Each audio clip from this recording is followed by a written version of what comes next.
Hello everybody, good morning to all. So welcome to our biology class.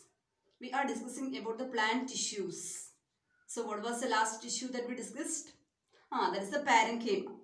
We studied, all of you studied about the structure, function and location of parenchyma. So I hope all of you completed the diagrams also. Notebooks and diagrams, everything you completed. Okay, that's right. Next, the second important plant tissue, that is the collenchyma. Note the correct spelling, collenchyma. Collenchyma. Collenchyma, this is the shape of this collenchyma. That is also same like that of the parenchyma. In its cross section we can see polygonal shaped, oval shaped or round shaped cells. We can draw this polygonal shaped collenchyma cells like this. Okay. But here the cells are arranged without any intercellular spaces. In case of parenchyma, we make the cells. At that time, what type of cells are there? The same the polygonal shaped or oval shaped cells are there, but the cells are arranged with a lot of air space, this intercellular spaces. But here, in case of collenchyma, there is no intercellular spaces. All the cells are compactly arranged. All the cells are very tightly arranged.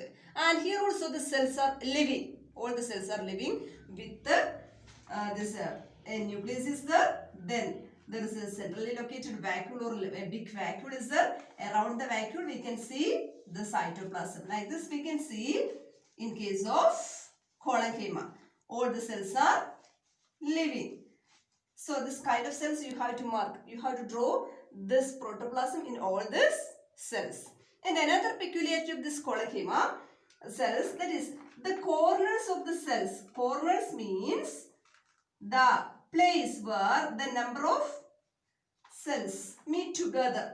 Here, this is the corner of this three cells. The corners of all the cells are highly thickening, cutting. Okay, all the corners are highly thickened. We can see the corners like this. Only the corners, not the entire cell.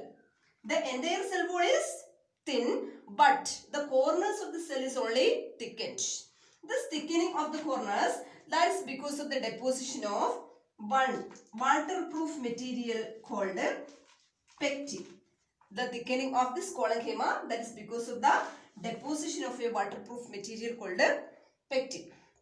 So all the cells are living. The cells may be oval, spherical or polygonal in shape. Then inside the cell we can see the nucleus, cytoplasm and vacuole. And the cell wall is made up of cellulose. Cell wall is thin. Note the entire cell wall is not thick. Only the corners are thickened. That is due to the deposition of a waterproof material called pectin. So these are the details regarding the structure of this collenchyma. Then its location. It is located in the just below the epidermis. Just below the epidermis of dicot plants.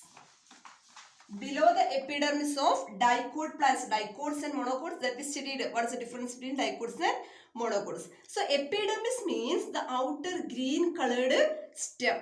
That is epidermis. We will study the structure of epidermis. So epidermis means the outer green colored the part of the stem. This is the epidermis. So just below the epidermis, when we are breaking this epidermis, we can see the white colored part. This white colored part.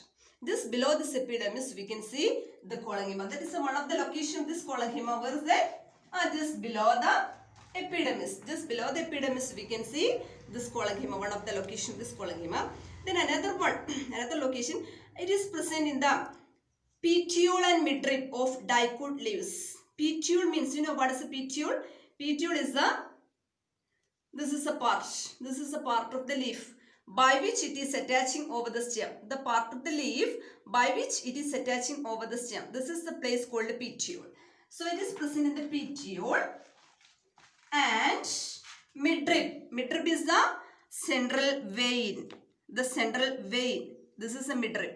Okay. Veins are there in a leaf.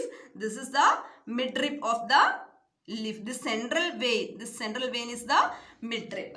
So petiole and midrib of dicot leaves. So where is the location?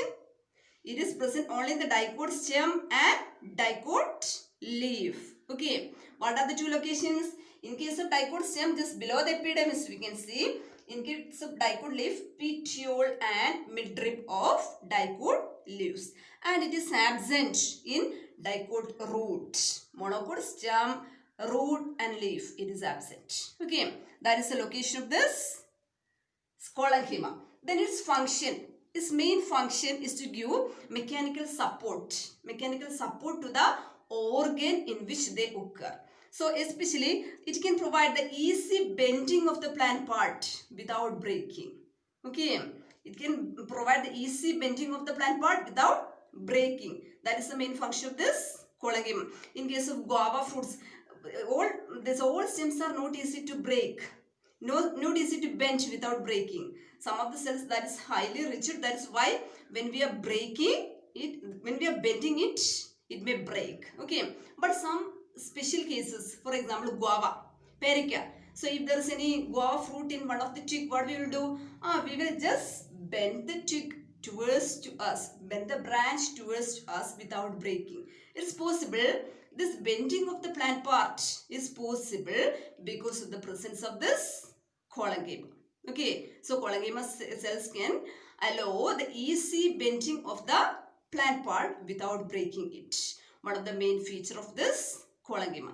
So these are the details regarding sclerenchyma structure, location and function that you have to study.